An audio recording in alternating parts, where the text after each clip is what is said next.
we can start over to slide 1 there, if you would.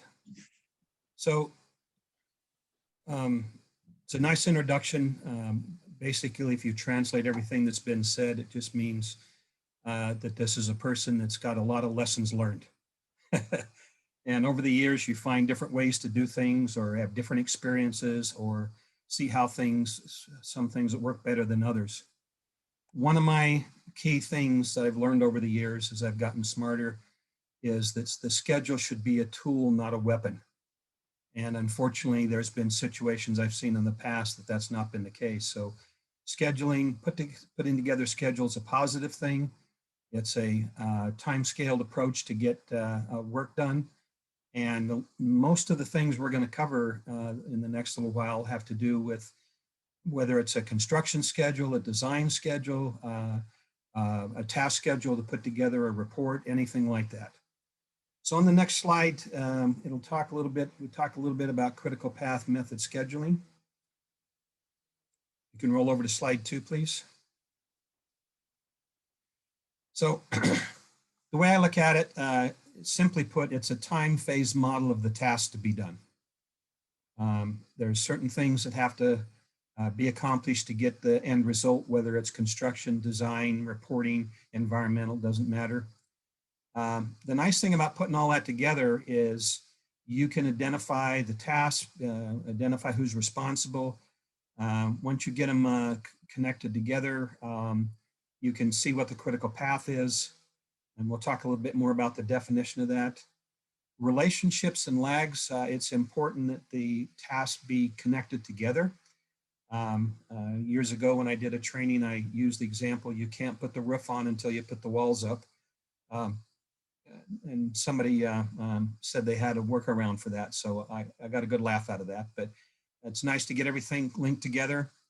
Also, it facilitates a time impact analysis if there's a hiccup. You've seen the famous bumper sticker, stuff happens. Well, I've changed that to slip happens. Things happen in schedules, reality gets in the way, be it Mother Nature, site conditions, pandemics. There's always something that's going to have a potential impact on the schedule. So it's important to take the big picture. CPM is just the abbreviation for this approach. There's a lot of ways you can list tasks and just put some dates on them, but critical path method is actually linking them together to see how it all works and calculate the end date. On the next slide, number 3, we're going to talk about schedule elements and cycle. So in a schedule, the parts of a project, the way I look at things is there's obviously a schedule of activities and tasks to be accomplished. That's at the top part of that triangle. On the left is the resources. What's it going to take to get it done in terms of labor and equipment, materials. And on the lower right corner is the cost. What's the cost related to getting those things accomplished? All those 3 things make a complete work plan. Get all the pieces together, then you know what it's going to take and how long it's going to take and how much it's going to cost. The cycle on the lower right-hand side it's an ongoing cycle. You don't do a schedule just once, no matter what the project might be. You want to put together a good plan. You want to perform that plan. You want to monitor how you're doing, and then modify and adjust course as needed. And then replan again. Things happen, things change, scope changes. I worked on a healthcare project years ago that they had designated a bunch of equipment for certain medical rooms. And by the time they got to construction years later, a lot of it had been replaced by newer models. So that had to be factored into the lead time and into the project and the schedule. And I see that happen on education projects as well, that items get discontinued or they're out of stock because the factory isn't making them during the pandemic. So reality happens. And in fact, that's an expression I use, is reality will mess up a good schedule every time. So that's my sense of humor. But it's important to that cycle of plan, perform, monitor, and modify.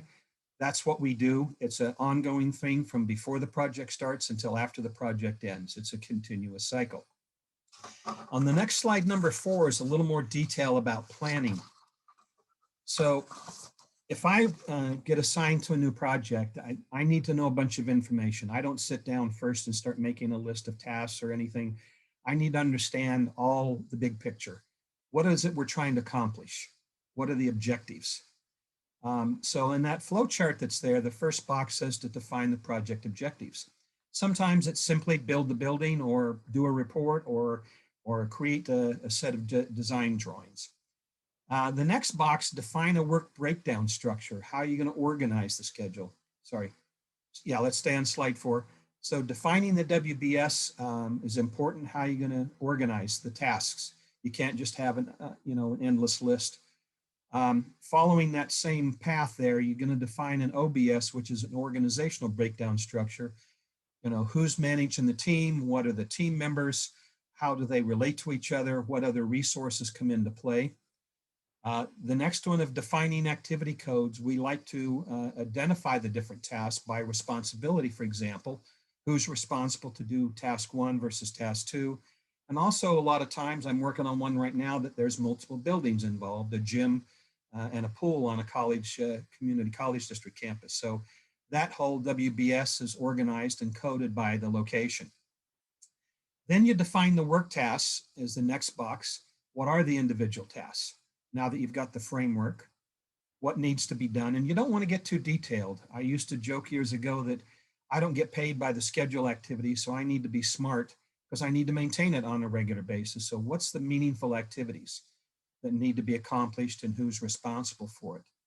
The next box talks about what resources are available to get it done. That can not only be during design of what, different design engineers' availability. That might be on an environmental job I worked on that has to do with some environmental resources that had to be brought in from another part of the country. And also that can relate to equipment and materials. And with all the busy activity in spite of the pandemic, things been pretty busy in a lot of parts of Southern California. There is a demand for good construction workers and contractors competing for different subcontractors to bid on their work. So that's the main path through there. And then across the top, I always like to define a milestone schedule. What do we need to get done? We need to have the design done by a certain time. We need to have the DSA approval by a certain date so that we can get the construction done in a reasonable period of time and be able to have the facilities available to start the next school semester and cycle. Down below underneath the WBS is develop a budget estimate.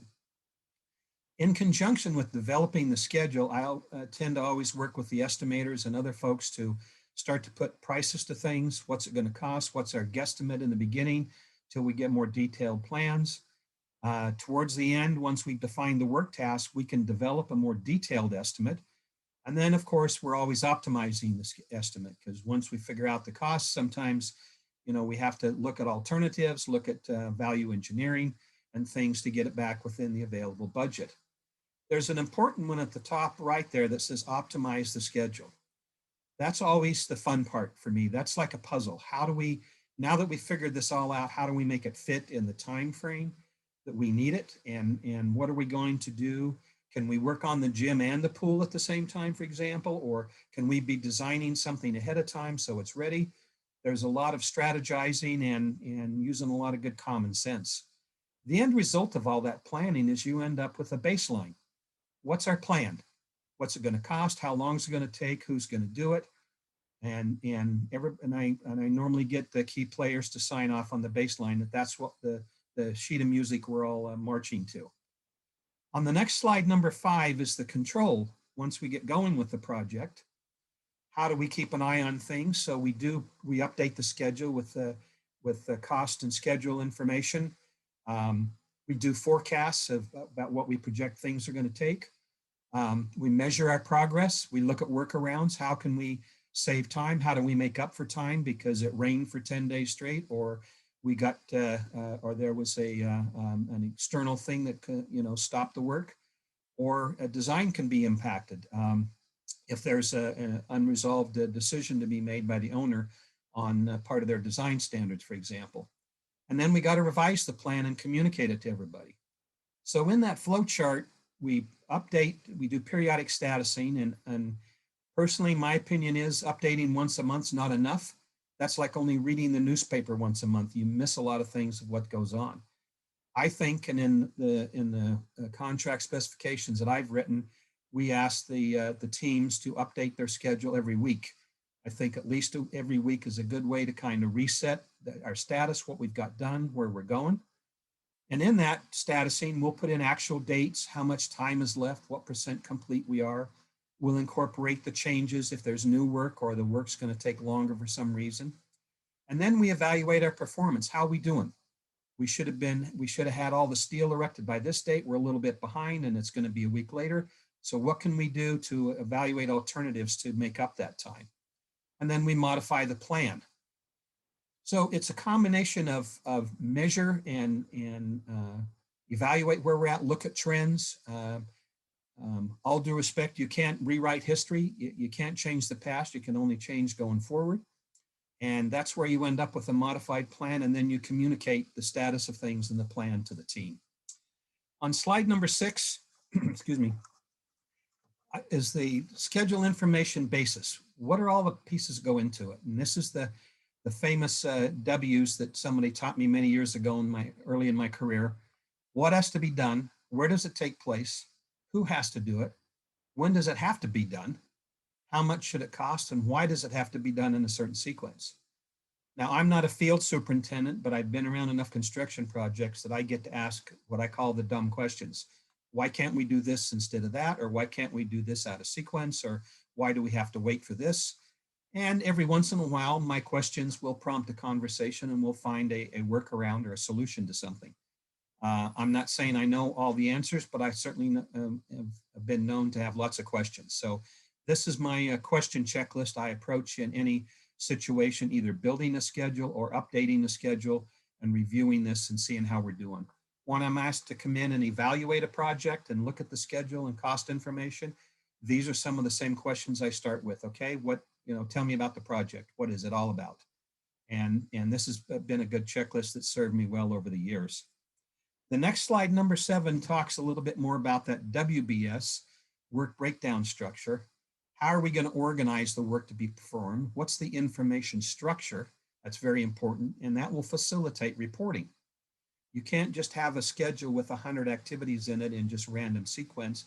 It needs to be organized. What are the pre-construction activities? What are the phase 1 construction activities? What are the construction activities for a certain building?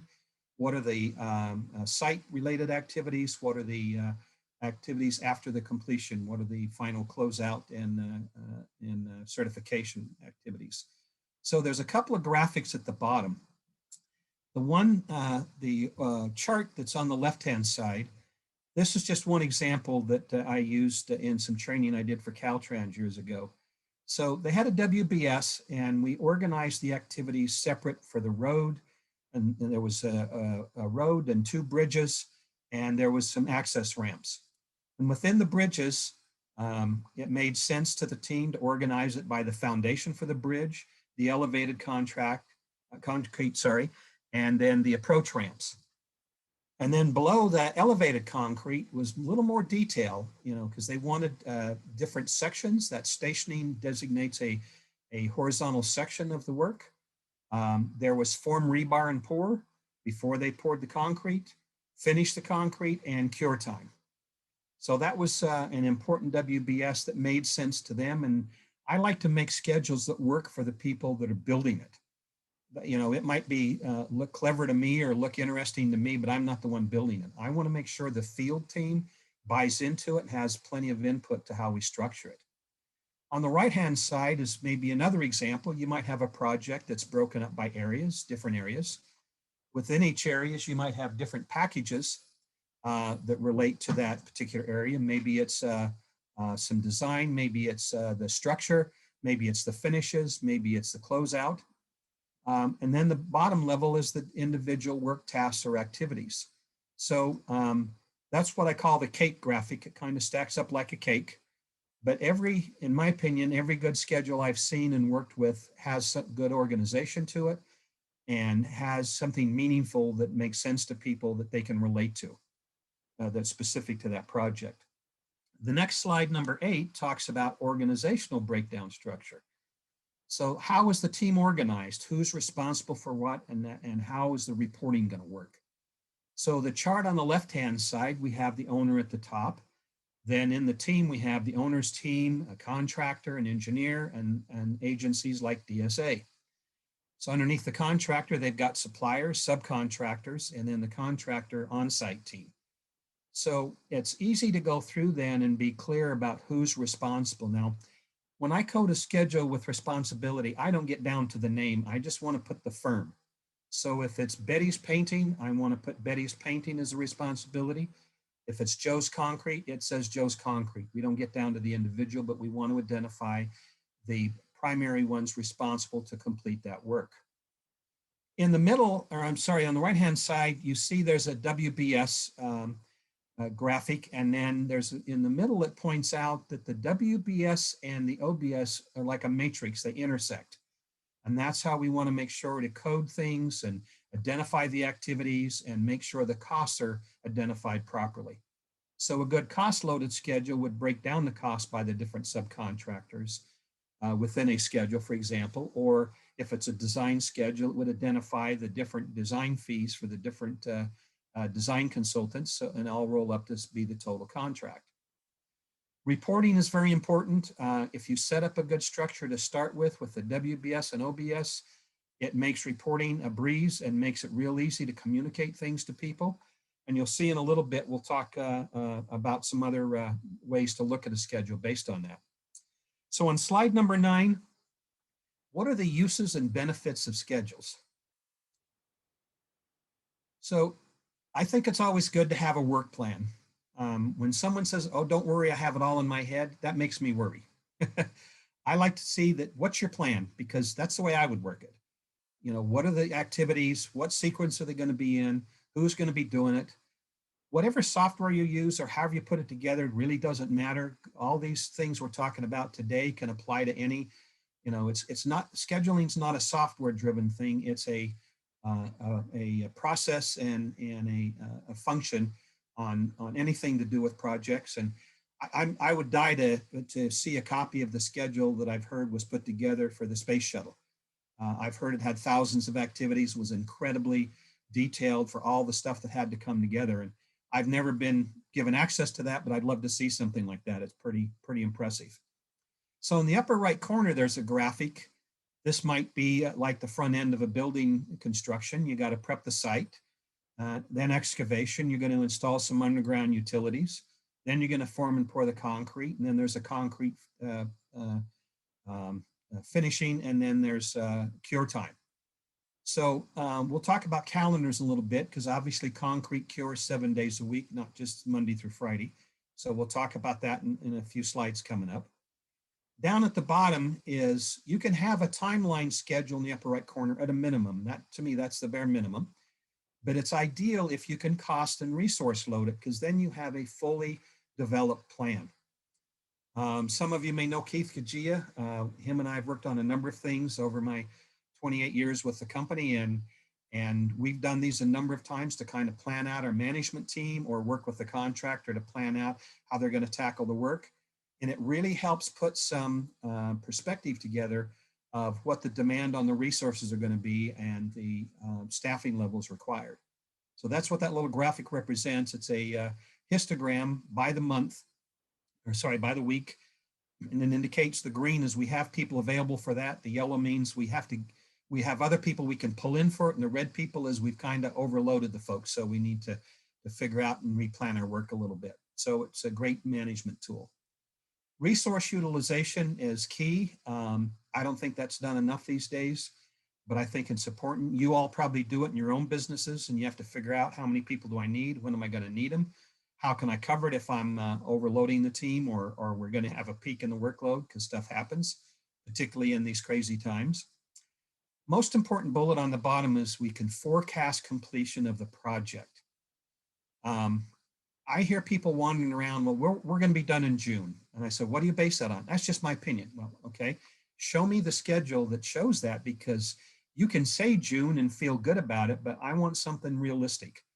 I'd much rather have a realistic schedule that I'm annoyed with the completions later than I hoped, than have somebody give me a schedule, say, don't worry, be happy, we'll be done in June. Those kind of things make me lose sleep. So schedule should be tools, not weapons. And this is one of the ways that we do that. Slide number 10 talks about the different types of schedules. So the middle one graphic on the right-hand side is the detail. We'll go into a little bit more about all the different activities, what's happening when, what's the sequence. And by the way, those red bars are the critical activities that's driving the end date.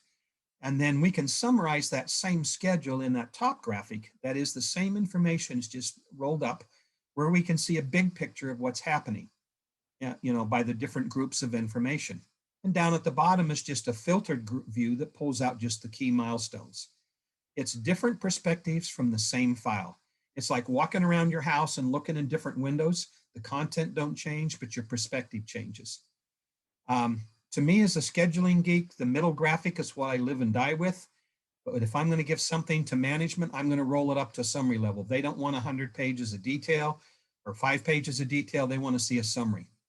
And I've been successful in a lot of programs of making a summary program schedule fit on one 11x17 because it's all rolled up by the project and color coded. And I call it the rainbow schedule. And we've done that on projects from, a few $100 million up to, I did one for LAX years ago, and it was for a $12 billion potential program they were considering. So the same thing works. Roll it up to be one page. And if people need more detail, we can give them more detail, but try and keep it summarized. Okay, let's look at slide number 11.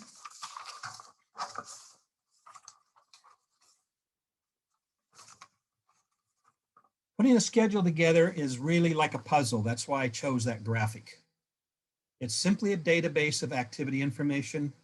There's minimum requirements. That's the red circles. You have to put in at least the minimum of certain things, but everything else just helps with more information. There's recommended items, which is the rest of that chart. Optional, well, some people say, well, I don't want to load the people resources. I just want to load cost. Okay, that's one approach. Maybe they got other ways to manage their resources, but definitely with the costs. When I review a schedule, I like to see how the cost lays out to see if it's achievable. I'm not the contractor, but I can certainly share an opinion with my management team if I think something's got too many peaks in it. So that little graphic is important. And that's, one thing I always refer new schedulers to just start with that. You're putting together a puzzle. Every activity, you need to think about all 12 items that's on there and see how much you want to put into whatever tool you're using. Slide number 12 talks about calendars. This is important. This is why I use scheduling software tools that are real scheduling tools. I do a lot of stuff in Excel, don't get me wrong, but that's when I can just plop something in and draw a bar, list dates. We all do it. But if I need a real schedule, I need to apply calendars. So the top calendar says, we're only going to work 4 days a week. We're working 4/10s. Okay, that means every Friday, Saturday, and Sunday, there's no work at the site, or we're not going to work on the design those days because our shop is a 4/10 shop. Okay, so if you have 9 days worth of work, you'll notice that it goes into the third week before you're done with the work because you're only working 4 days a week. The next calendar is circled in red, the 5-day. That's a standard work Monday through Friday. We'll talk about holidays in a moment. The 9 days, well, I'm going to be done a little bit sooner because I'm working 5 days a week. Okay. And then, all right, well, we're in a hurry or we're behind. We're going to have to work 6 days a week to catch up. We still got 9 days worth of work. So day number 6 is going to be on a Saturday so that we can catch up with the work. Now, the footnote that I didn't add on this slide is watch out for the 6th day, because even if you tell a crew to work 6 days a week, I've been told by estimators and other people that you do not get 100% productivity on a Saturday for a lot of different human reasons. They've told me that if you're going to work on a Saturday, figuring you're going to only get about a half day of productivity. So just because you're working that Saturday doesn't mean you gain a full day. You might only gain a half a day. The 7-day calendar I use for things like curing concrete. I use it for lead time on when someone says it's 90 days to get those doors or that door hardware. Okay, we can put a calendar applied to that activity. And by the way, you can apply one calendar per activity, but you can have multiple calendars. I didn't put it in the slide deck, but last year, year before last, I worked on a project in the Bay Area for the CalMod electrification program, where they're electrifying the rail from San Francisco to San Jose. We had, I think, we ended up with about 17 different calendars in that schedule, because there were certain activities that could only be done certain times of the day because they couldn't shut the trains down. People ride the train to work. So that was one of the most exotic ones I've ever seen with multiple calendars. But this graphic will give you a good idea. You need to think about it. Some people mix calendar and work days. When somebody says to me, that'll take 60 days, I always want to ask, is that calendar days or is that work days? Because 60 work days is 12 weeks. 60 calendar days is 8 weeks and change. So it's important to think about the calendars. The next slide, number 13, is when I'm looking at a schedule, what are the bar elements? What does it all mean? It's nice that there's a green bar, but what's all those information around it? The left side, we try to give every activity a unique ID number. Then at the top, the bar starts on the start date, and the end of the bar is the finish date, so we can see how it spreads over a time scale at the top of our graphic.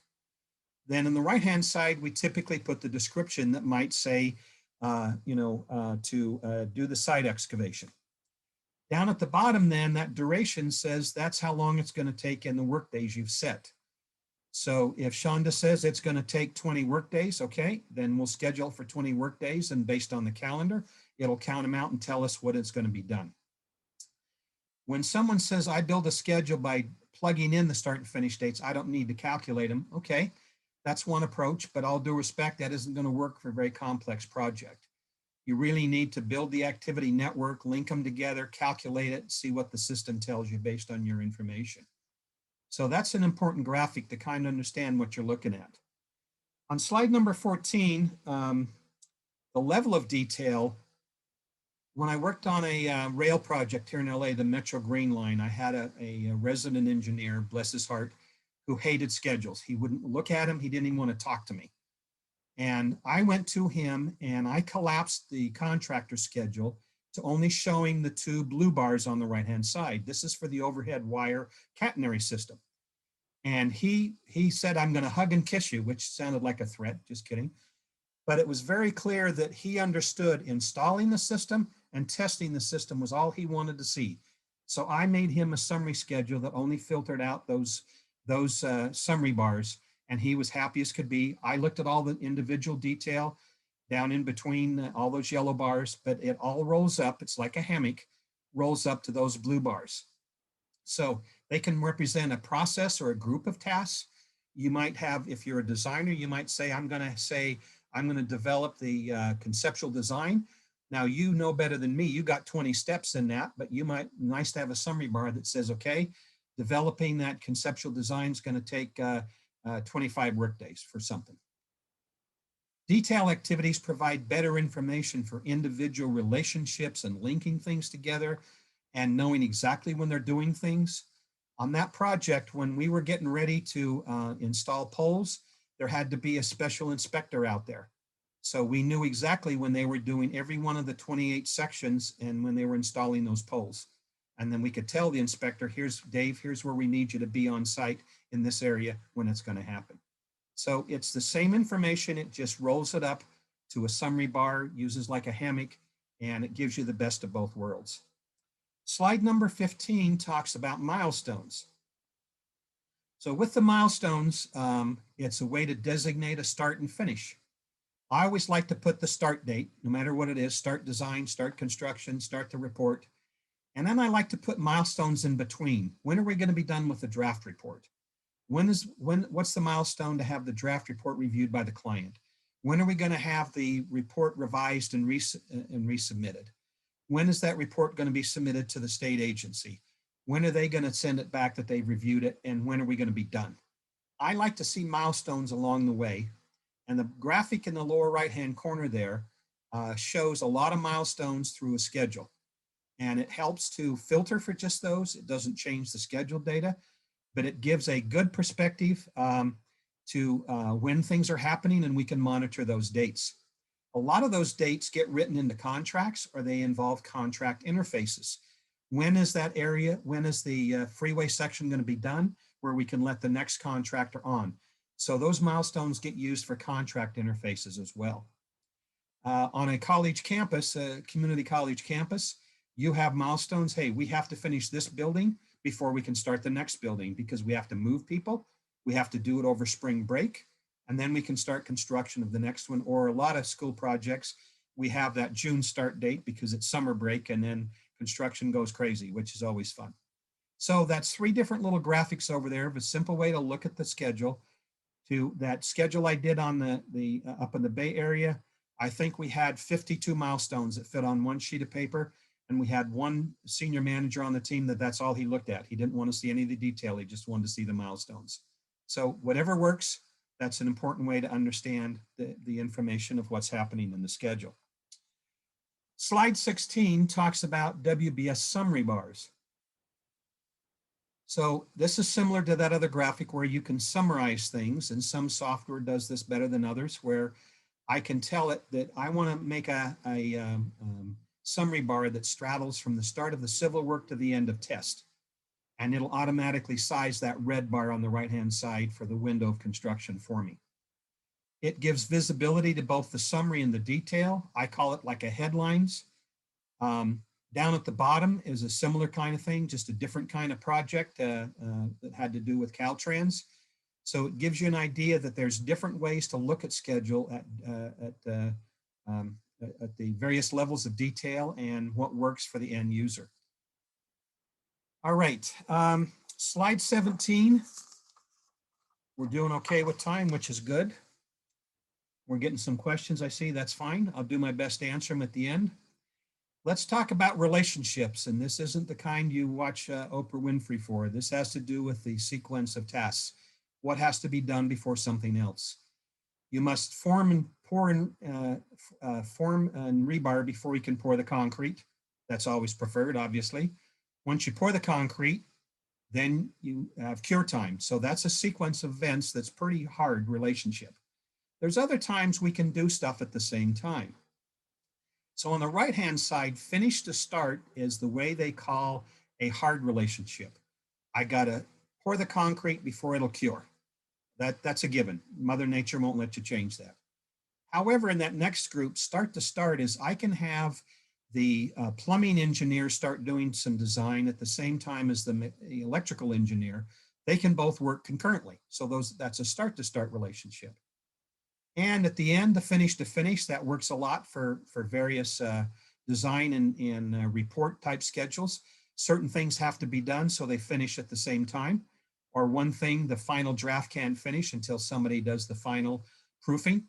So that's 2 other kinds of relationships. So the definition on the left, the bullet says predecessors. That's the fancy word for what comes before, and the successors, what comes after. So imagine your drive to work in the morning. If you're driving, when you do drive to work, you have a sequence of events. You got to get out of bed first. That'd be preferred. Preferably, you've got some breakfast before you go out the door. You remember your keys. You get in your car before you start it. You drive and you get to the office, whatever route you take. So there's a finite sequence of events, certain things you have to do before you can do the next step. And that's the key to putting together a good schedule. And a lot of times that's just talking it through. I love to talk to superintendents and field people, say, how are you going to tackle this? How are you going to frame this building? It's a 3-story building. Don't give me too much detail, but just tell me, well, we're going to start in this section for this reason. Then we're going to put up these bars. Okay, good. That helps me work with them to build a schedule. Down at the bottom right is that little example, form, rebar, and pour. You got to get the form work in place before you can put the rebar in, and then you pour it. So in between there is the relationship. They're finished to start, a sequence of events, and you assign a duration in work days. Remember, everything we do in schedules, we think about work days most time. A lag might be, okay, I'm going to start this activity, but then I have to wait for 3 days for some reason. So that would put a gap in between those activities. On a road contract, they have to let the dirt settle. Once they grade and recompact the earth, it's got to settle. There's some settlement period that has to happen. In some contracts, I see it be 30 days before they check the final grade and start pouring concrete. So that's important. All that gets taken into account. Next slide, number 18, is the network. So once we link everything together, one view in some software lets you actually look at the network. And I know that looks a little busy, but some of us scheduling geeks, that's actually pretty handy. But what it is it's again, a sequence of activities all linked together, and it describes each activity, and it gives a number and a duration and some dates. And it says what the title of the activity is. The red ones are the critical path through the schedule, which is helpful. I like to think of this as yellow Post-it notes. One of my assignments, I was asked over at Disney to help put together a schedule. And they said, oh, we got all these Post-it notes we stick on the wall. And I said, okay, you do what you want to do. I'm going to put the computer up on the projector here.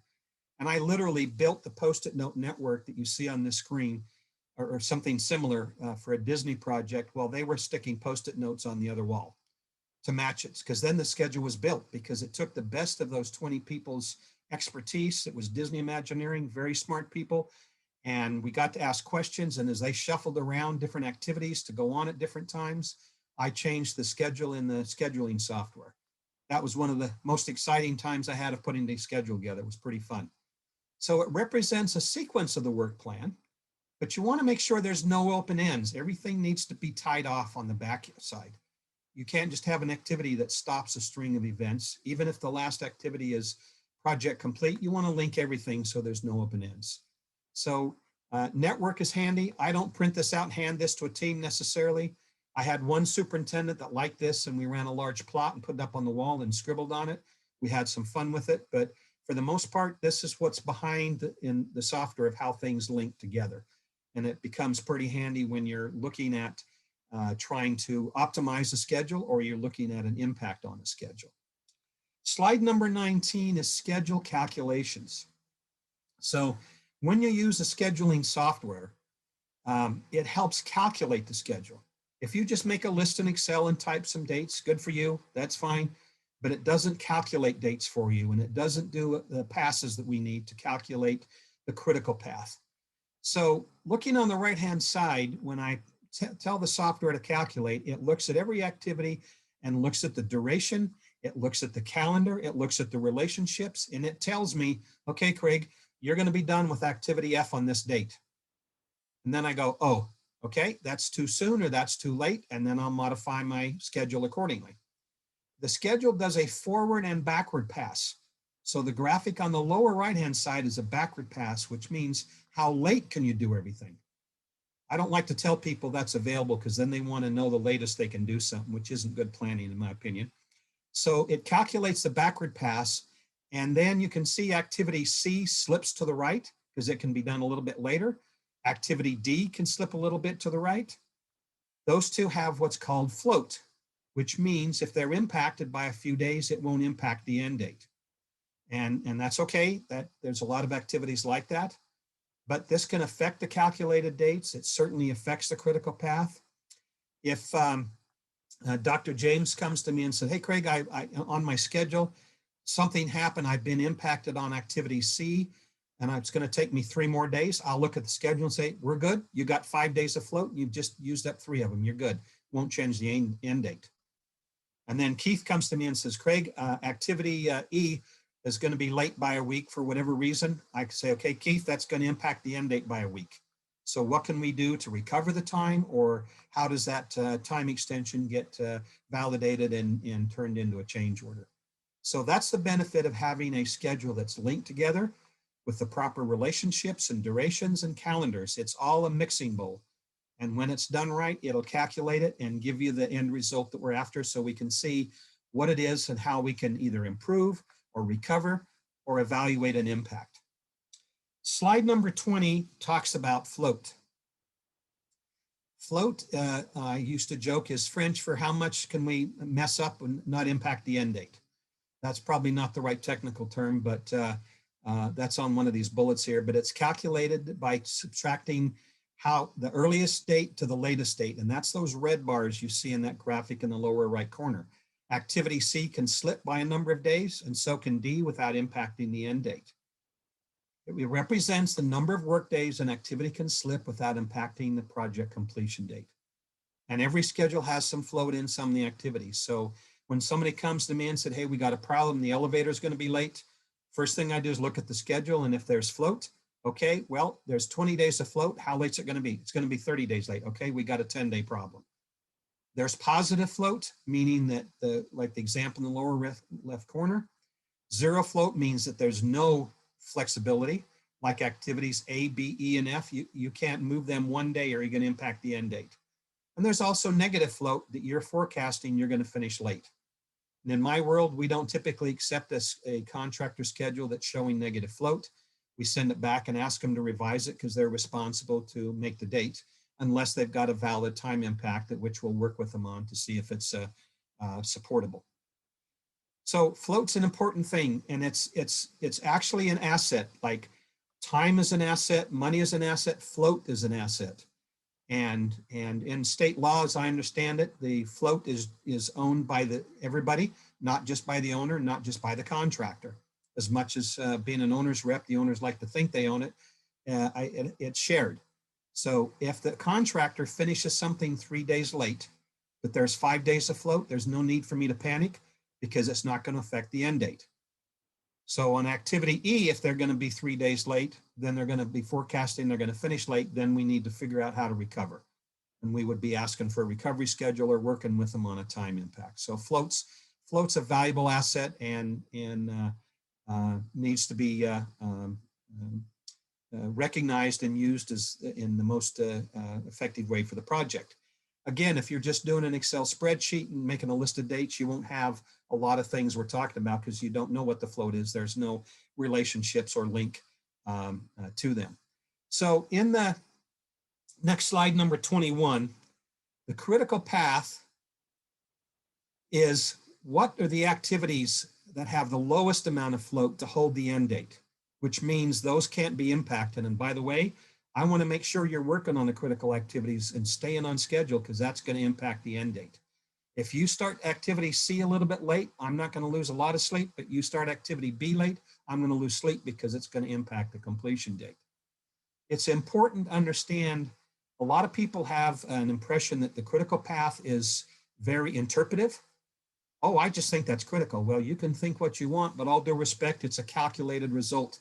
It's an actual algorithm that's been around for 50 years and is an established protocol for time impacts. And it's not someone's opinion that just says something's critical. You have to be able to prove it in the schedule based on the way the schedule is linked together and calculated. It is the lowest amount of float to the end. Some people think it's just zero float. No. Let's say they have a schedule that says they're going to finish a work week early. It still has a critical path. It just happens to have an extra 5 days of float at the end. That's okay. But that last bullet I made in bold on purpose, it's the lowest amount of float in the schedule. And that's what we always want to pay attention to. And by the way, as project managers, we need to pay attention to those because that's what we need to prioritize. That's like saying those are the priority activities we need to focus on. Is everybody working on them? Is everybody planning on starting activity B next week, like it says? That's the most important ones to focus on. The whole schedule is important, but the red ones are the most important. Next slide, 22, talks about constraints. Constraints is French for real world. There is a lot of different constraints we live with. That we can't start work until the summer break for school. So that's a constraint on the start. I worked on a schedule where there was a constraint. We couldn't start the work until a date in May because there was a bird nesting season. We can't do any construction during. We've had other constraints. I worked on a rail project. You can't do any work around the right-of-way in Orange County on some of those rail lines during the last 3 months of the year because there's extra heavy freight traffic due to the holidays. So all those constraints are realities. What if you had an activity that said you need board approval? Well, you need to put that on a special calendar when the board meets, but also you can't just schedule that for any day of the week. You have to wait and schedule that activity and show it happening when the board meets. So there's different constraints to starting work, different constraints to finishing work. And there's a couple of graphics on the left-hand side. The first one talks about, nope, you can't start the work until a certain point in time for whatever the reason is. And that can be at the beginning of the schedule or anywhere in the middle of the schedule. We had years ago a schedule we did for the Los Angeles Zoo. We had a constraint that there was no construction during the month of May because that's when all the schools came on field trips before the pandemic, of course. And so we literally had to schedule around the month of May. We had to stop work and come back because they had all the, and they wanted it that way because they had all the school field trips coming. I mentioned the bird nesting example. There's a lot of environmental constraints. There's other constraints that relate to, could relate to an agency, where they'll come in and say, you can't do this work until a certain point in time, or you have to finish this work by a certain point in time. So those are just constraints, and I call them push pins. You're literally sticking a push pin in the schedule because the schedule's then not driven completely by durations and relationships. It's driven by those constraints. So I always like to evaluate a schedule. If Dr. James gives me a schedule, I'll go through and look at all the constraints and make sure I'm in agreement. If he's got a constraint because he said there's no work on his birthday, I might question that. Bless his heart. We want to celebrate his birthday, but we don't want to stop work on that day, just for my birthday. Just kidding. So the duration of the constraint can be a window of time. We normally can put that into a calendar. Like the rail job up north I mentioned, there's a lot of constraints in there. There's certain work that can't be done certain times of the day or certain weekends. And by the way, we had a whole lot of constraints due to sports activities. When the 49ers were playing, when they used to be in the Bay Area, when the Giants were playing, some of the college teams, there was literally constraints on when work could go on around that rail line. That's why we had so many calendars. On the next slide, number 23, let's talk about resources. It's optional for schedules. That's the way that some people say it, but in my opinion, I'd like to change that to say, I recommend it. Think about what it's going to take to get the work done. You can't just say it's going to take 12 days to do the concrete work. You got to think about it. How many crews have you got? Have you got the right number of people? Or in the design business, I'm not a designer, but I can imagine that's a real puzzle challenge to, am I going to have all the right resources available at the right time? What about my consulting engineers? Are they going to be done at the right time? Have they got enough people? So it's important to think about all of that equipment. You know, is there cranes available at the time we need them? What about materials? I don't know why, but about every school project I seem to work on, there always seems to be a lead time problem with doors. I don't know why that is. I got to go in the door business because they got a monopoly on something, but there's always something odd that happens. Elevators, always a long lead time, trying to get permanent power from electrical utilities is always a challenge. So if in fact we think about assigning resources, then in the lower right corner, the middle one with the before says, okay, here's our work plan. Uh-oh, all the red says we've overloaded our staff. We can't get it done. Down at the bottom shows, all right, we shifted the work around. We've changed some activity dates. We've balanced the work so we can get it done with the people we have in the office to complete that design. It's important to do that. And fortunately, a lot of the good, more sophisticated scheduling tools and software allow you to do a pretty good job with that.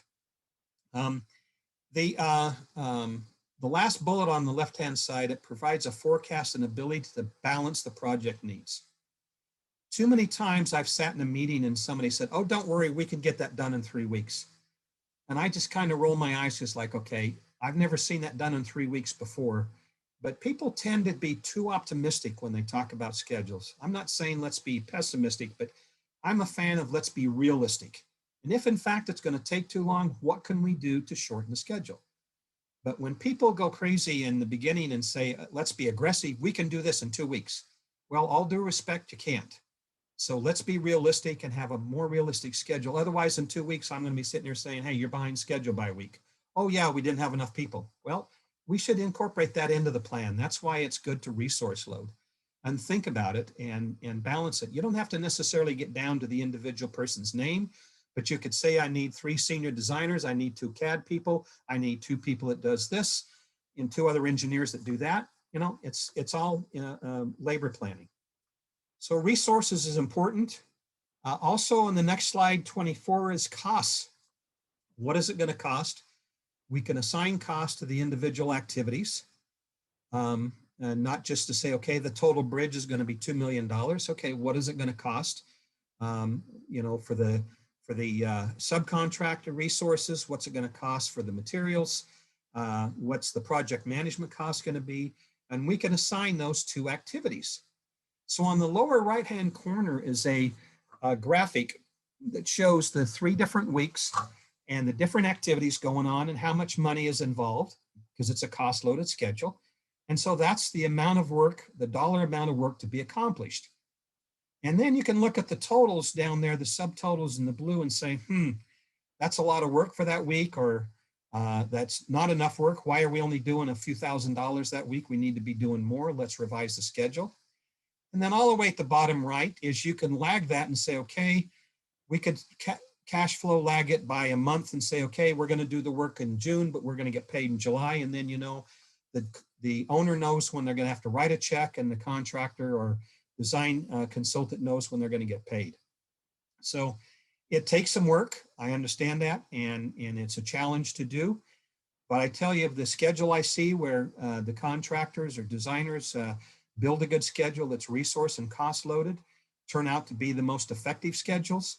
Right now, on a program I'm working on, Community College District, when the contractor turns in their monthly pay request, their backup to their schedule of values is a printout right out of the schedule that says everything ties, that they've matched all the dollars, everything they've earned, and what the forecast is left to go. So it works very nicely when it's done well, and gives a lot of benefit to all parts of the team, in my opinion.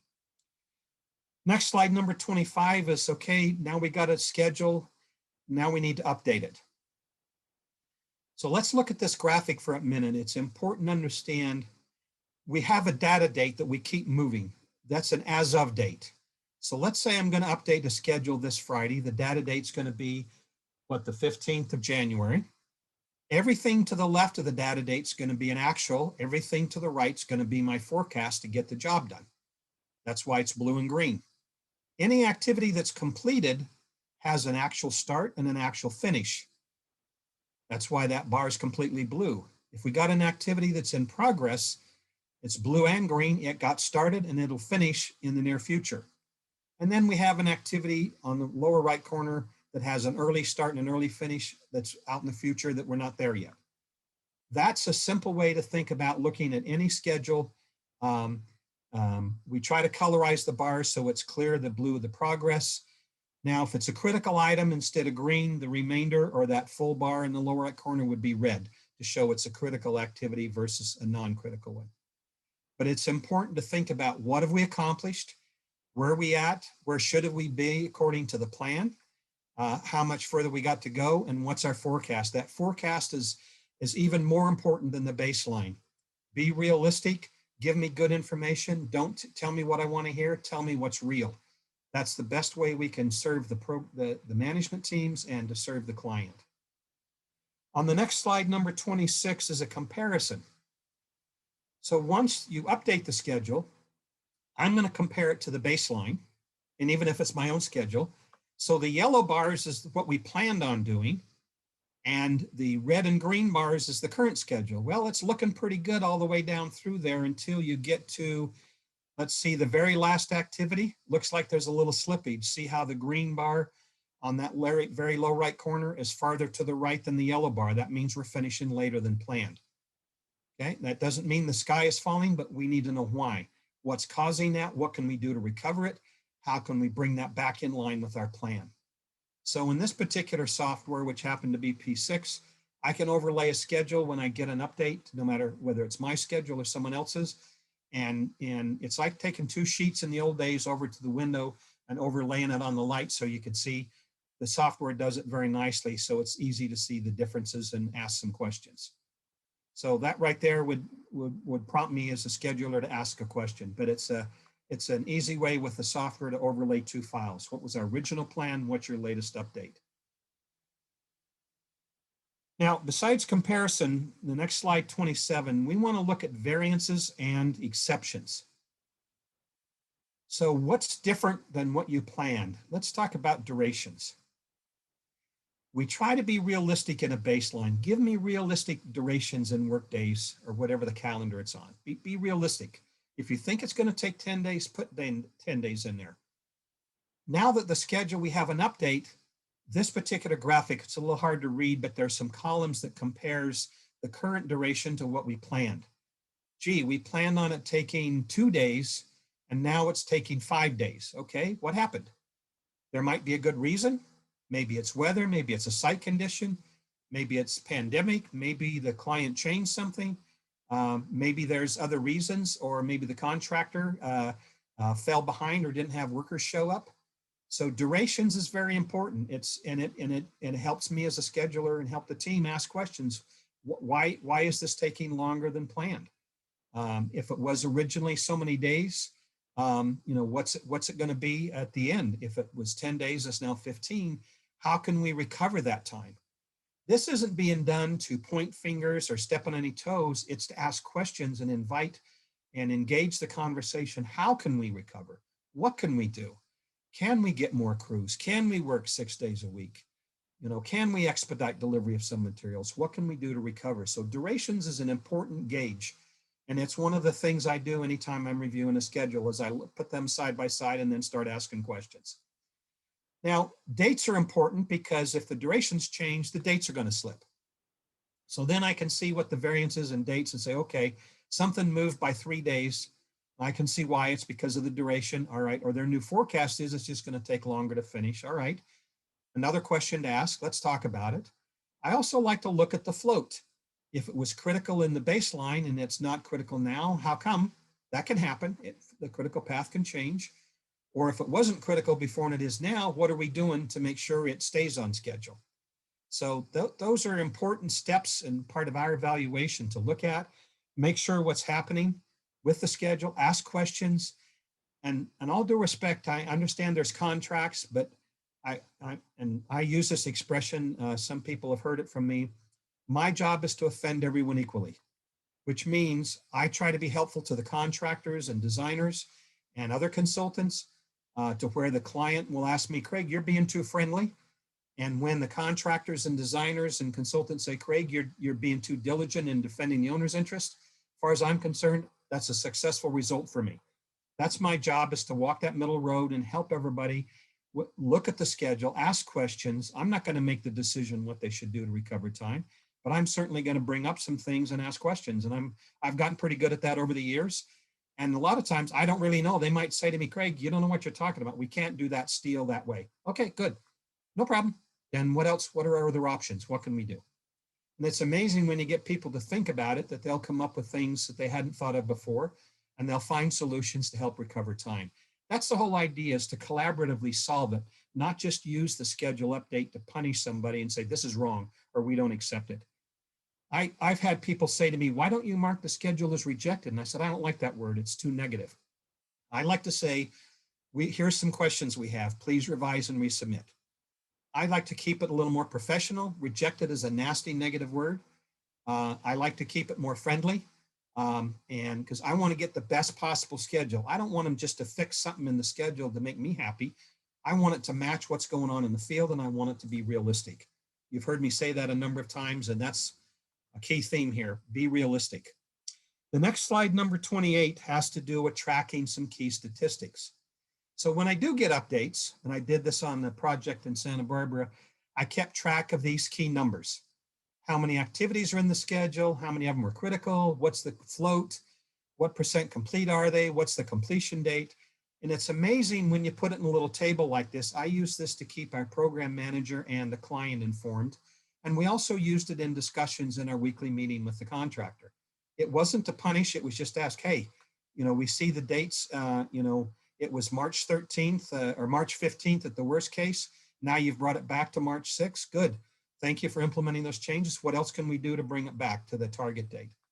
It's just a little recap, and it's just a little thing I keep in Excel. I plug a few numbers in, and it just helps start the conversation and helps engage everyone in thinking about the most effective ways to recover things. So this is just data that comes right out of the schedule file. easy to track, easy to identify, and it helps teams look at the big picture rather than all the schedule activity detail. On the next slide, number 29, let's talk a little bit more about schedule recovery. There's a couple of ways to recover schedule. You can certainly overlap activities by saying, all right in the previous schedule, look at the top, it says, until the drainage structure is done, we're not going to do any embankment fill or start the settlement period. Okay, we understand that's ideal, that's perfect in the perfect world, but stuff happens. Remember that bumper sticker, slip happens. So what's our recovery options? In talking with the Caltrans contractor, this was the solution down below. Well, we can actually start, down there at the other end with the backfilling, and overlap it by a few days to make up that slippage by the 4 work days. Good. Now we're back on schedule, simply because they're doing work concurrently or overlapping activities. This becomes very important. So let's think about a tenant improvement. Let's say you're building a new office your team's going to move into. And let's say it's a whole floor of a building, 10,000 feet. I don't think you tell me that I can't start, I have to start framing in one end, but I can't start any drywall until that framer is completely done all the way at the other end of the floor. That doesn't make any sense. That isn't the way to get the most optimum work out of the crews, get the thing done and get out of there. You would start, typically you would layer the crews and say, okay, a week after they start framing in the north end, we want to bring in the drywall folks. They'll trail behind them by a week. And then behind the drywall people will bring the painters. You overlap things. That's reality. That's the way a good schedule is laid out. When I see a schedule that's got hard end-to-end relationships that I don't think make sense, I'll just ask the question, are you sure you can't start the paint before the drywall's done all the way in the far end of the building? And most of the time they'll say, yeah, you're right. We're going to bring the painter in earlier. Let's change the schedule. So again, I'm not directing. That's important as a management team. We never direct the contractor.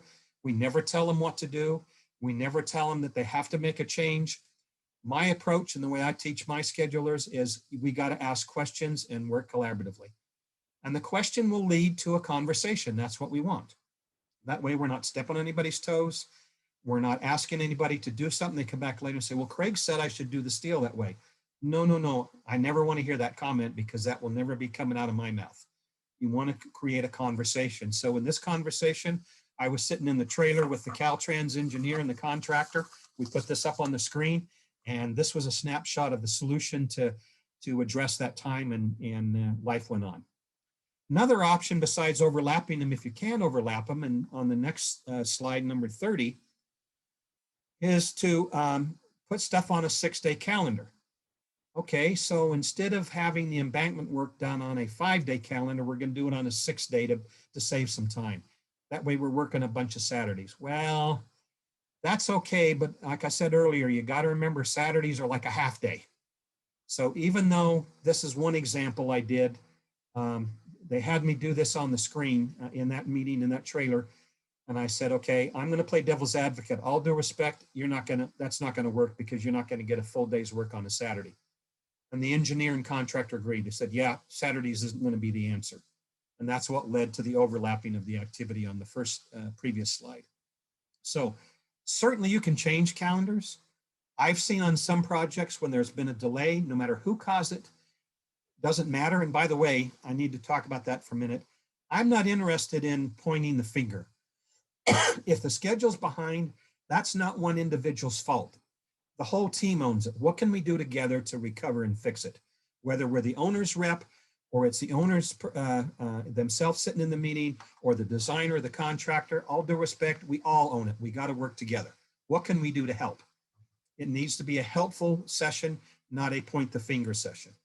That's what I meant earlier about use the schedule as a tool, not a weapon. So I was on one project where there was a major issue. They had to have a particular school building mod project done to meet a date because they didn't have any other place to put the students. And they had the contractor start working 7-day weeks. So we had a lot of conversation about crews and not overworking the people, being safe. Could they bring in other subs? What could they do? And it was quite the conversation until they resolved a plan where they were working 7 days a week. They brought in another superintendent and they overlapped. And so it was worked out pretty smartly, in my opinion. And they actually made up the time because there was a delay in the delivery of something that caused things out of anybody's control to suddenly push the completion beyond when the school needed it. So calendars is an important way to change things. If somebody says, okay, we're only going to work 3 days a week instead of 5, for whatever reason, that's okay. You know, we can go change the calendar and do a calculation and see what the end result is. What will that do to the schedule? I've also done things where I've done trending. Okay, we're now on the 3rd update. It looks like the electrician's taken at least 20% longer to do every activity. What if we did a math calculation and changed all the electrical activities, increased it by 20% through the end of the job? What would happen to the end date? And that's what I call the oh Shirley moments. When I do that and put it on the screen, everybody go, oh Shirley, we can't do that. Okay, so what can we do? The electrical contractor needs to get more people. They're not bringing enough bodies. It's a labor intensive job. They got to get the bodies out here. They got to get other crews, do what they need to do. Put the contractor needs to put the sub on notice, whatever it is. So that's how that one situation got worked out, was by doing the analysis to see what the end result was. You can't just assume things are going to improve. Things aren't going to magically get better. There is no magic fairy that shows up and makes the schedule finish on time. You got to look at it often and frequently and talk to the team. It's the plan. It's a map forward. On the next slide, number 31, is the least desirable solution. And this tends to be the human nature. People always want to reduce durations. And this is when I get on my soapbox. Do not reduce durations. If you thought it was going to be 10 days in the beginning, why today are you telling us it's now 6 days? Well, because we have to make up time. No, a miracle is not going to happen. You're suddenly not going to do 10 days worth of work in 6 days. So the schedulers I train in our company and the clients I work with, I tell them, don't ever, you see a reduced duration, ask a lot of questions, because that isn't the answer. If the durations were right in the first place, nothing's happened that's going to magically improve that, unless there's something that's beyond my comprehension. So in this case, they shortened the duration in that lower one to say, oh, don't worry, we're going to start later, but we'll be done on time. We're just going to take less days to do it. I don't think so, because part of that activity is the actual settlement of the dirt. Mother Nature ain't going to, settle faster just because you think, you can work harder. It doesn't, some people just like to say, don't worry, be happy. And that makes me nervous. I want to see, let's prove it. Let's work together. Let's make a plan, teamwork, and let's use it as a tool. So that's an important thing. That's a big item to me. So just a couple of things in conclusion before we get to the survey slide. And I was trying to leave time for questions in the survey, Shonda. So just let me summarize a few points. Everything needs to be realistic. It needs to be a good plan thought out and work together on as a team. If somebody tells me, oh, I went in the corner and did the schedule by myself and I didn't talk to anybody, I don't even bother looking at it. That's not a good schedule to me. You need the whole team's input. Everybody needs to own it. In fact, when I was assigned at Disney years ago, when we produced a schedule baseline, they made the entire Disney team sign off on it. There was a signature page with all 42 names, and everybody had to sign it that they were going to stick to that schedule. That's the most robust putting pressure on people that I've ever seen, because that's Disney. They had to open on a certain day, no matter what, because there's money involved. So it's important to be realistic, work together as a team, and if there is a problem, the first inclination shouldn't be to point the finger. It should be to find solutions, because it helps everybody. And if a contractor is just not performing or a designer's running behind, it won't be the first time in the world. What can we do to help? How can we help? What can we do to improve things, get more productivity, get more people on the job? What is the path forward? What are some solutions rather than assigning blame? And that tends to be the default in a lot of projects in the past. And by the way, I'm convinced, even though I'm not a claims expert, I'm convinced that's what leads to a lot of claims and legal action. Is people, take a position, they dig their heels in. When I worked on the Disney project, Turner was the contractor. I literally went over to their trailer, sat down with their PM and superintendent, and had an unofficial conversation with the Disney person's approval, by the way, because when you get everybody in a meeting and there's 20 egos sitting around the table, nobody wants to give an inch. I went over in their trailer and sat down with them and started asking questions. Their scheduler took some notes. The next day they came back with a schedule, and they had figured out a way to get that new hotel done sooner than later because there was some delays. And I'm not saying I have any magic touch, but it's just be good common sense and communicate with people. That made a world of difference. Me sitting down in their trailer on their turf, just me, nobody else, me, being the simpleton I am, asking questions, led to some improvements and saved a whole lot of egos that were sitting around that table the day before. I got to tell you, I think most of the claims and legal action could be solved if just you got just a few key people and took them into a different space and got them out of that meeting. I don't ever like to try and resolve stuff in a big group meeting. There's just too many egos and agendas in place. That's just my opinion. Unofficial opinion, I should add. All right, let's roll over to the next slide there. And I think that, Shonda, that's back to you for the survey. Yes, that is. Thank you, Professor Olson. That was great. The information you said was invaluable. The tips that you gave are tremendous and definitely things that people can apply on all their projects and circumstances. So we have a question, but before we get to our question, we want you all to see the survey on your screen and take a few minutes to complete that. Those of you who have attended before know we need this information for tracking and data for our sessions and reports.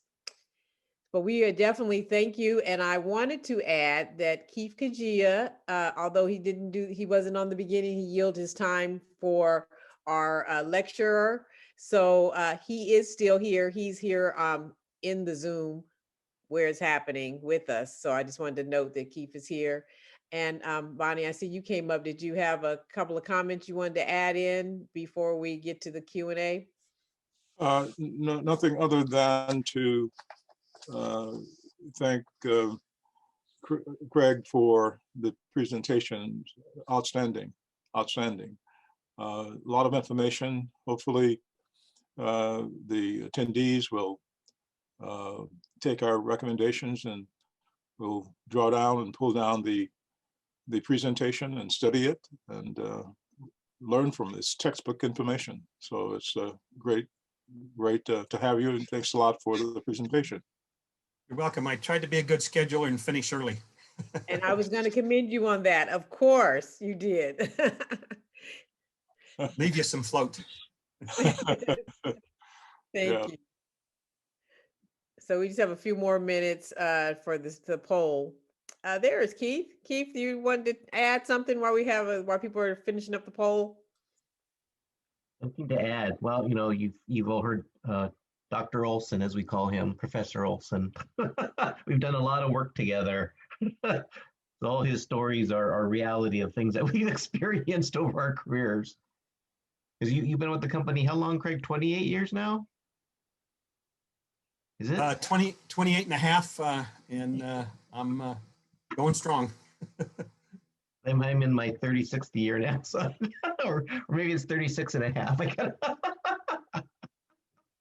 Wow, that's great. I thought you were 32, Keith. I didn't realize it was 36. Yeah, it's been a long time. Time flies. I started as an intern, though, so that's why I'm so young looking. Oh, okay. That makes sense. Now that makes sense. Keith gave me some of this. Part of your 36. So, okay, Ram, I think we can close out the poll.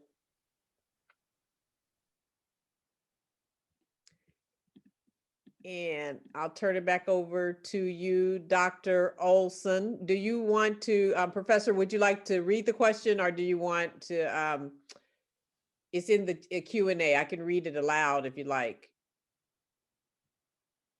Oh, I think you may be on mute. I've got the questions, the chat window up on my screen. Are they in there? Perfect. Yes. Okay. All right, so I'm just looking through here. Some of this has to do with your question about who's attended. Oh, so the questions in the Q&A, it's the Q&A box. Got it, sorry. That's okay. Let me open that up. Okay, so Michael asked a question. I review schedule updates from a GC on a project every month, and the critical path is different each time. Sometimes I can tell from my gut that the critical path presented just couldn't be correct. How do you figure that out when a critical path just doesn't seem right? I suspect it's related to incorrect linking of predecessors and successors. Good point and excellent question, because the critical path can evolve, and even when a schedule is done correctly. One thing I do, Michael, is I always evaluate all the changes they've made to the schedule, including relationships. It doesn't mean I can tell them it's wrong or make them change it, but I just want to understand them. Why did you unlink the steel from the framing? And why did you unlink this from this? Or why did you add this new link here that made it more critical? So again, my approach is a lot of questions. In fact, Michael, when I don't necessarily respond formally right away. I'll look the schedule over and make my list of questions, and I try to sit down informally, not in a big meeting, sit down with their PM and the scheduler. Hey, can I come over to your trailer and ask a few questions? Sure. And I try to be friendly and not adversarial, and I'll sit down with them and I'll just start asking questions. Listen, I ran a list and there's like 20 relationship changes, and a few of them make sense to me, but I'm not the field guy, and I'm just a management consultant. What do I know? So can you help me understand these? And so sometimes playing dumb, which is not a hard thing for me, I'll ask questions and get them to explain it. And it helps me see to validate if I agree with them, because sometimes I'm like, but it wasn't linked to that before. What changed? Well, we just thought it was important that gets linked, so it's on a critical path. Well, that's not necessarily a good reason to link it. I'm not telling you to unlink it. I'm just saying that, I'll bring that up to our management team, but I'm that one I'm not so sure about. And so it's a give and take, Michael, of back and forth to, excuse me, understand what they've changed. That's important to look at what got changed. Then it's easy for me to look at the critical path last time and this time and say, okay, what's different? Oh, wait a minute. The painting disappeared from the critical path. Okay, maybe that's okay. Maybe it isn't. So I just like to do a lot of comparison and make a list of questions. I don't formally respond. I don't send an email. I don't respond in the submittal modules with my formal comments until after I've met with them. And then and only then I list the stuff that I really think they need to address. So if I may, Michael, it depends also on the tool you're using. For a lot of the construction schedule, I use P6, Oracle Primavera P6, have for years. I also use, for a lot of design schedules, I use Microsoft Project, which has some similar capability to do a comparison. And if I can find the slide, number 26 shows you how you can overlay the baseline and the update. Thank you, Ram, for going back there. That shows you how you can overlay those two, but you can also overlay your current update with your last update, which is another thing I do. I forgot to mention it, but I want to see what the schedule looks like now versus what it was last month. And Michael, that'll help you identify what's on the critical path that wasn't, what's shifted in dates, what's moved. It helps focus in your questions. Because again, in most environments, I assume you're the same. I cannot dictate to the contractor. We cannot direct them. We cannot tell them that they have to change something. We can only ask questions and make comments and recommendations. Also, some of the links can be very subjective. I just like to understand them because I'm not the field person. And they might say, well, we linked this communications conduit to this steel for this reason. Okay. And sometimes they'll show me on a drawing, or they'll pull up a photograph, or we'll walk out to the site. I always look at them as learning opportunities for me to better understand. So that's some tips on how to maybe better think about it. And again, Michael, in my world, the schedulers I train, I tell them, I'm not saying this for you, you do what you want, but I tell our schedulers, the default is you're going to accept that schedule. You're not going to reject it. So you prove to me why you're not going to accept it. And I'll have people give me a look like, what? No, we have to review and approve. No, you take that attitude. Their schedule's perfect. You prove to me why it's not and why you want to send it back to be revised. That puts the onus on us to do our job as a scheduler. You can't just say, oh, I just don't like the looks of it, or gee, you didn't code this right, or this date don't look right. No. got to be very careful. There's a lot of contractual exposure here. A lot of times I've seen disputes over schedule turn into claims that should have never got there.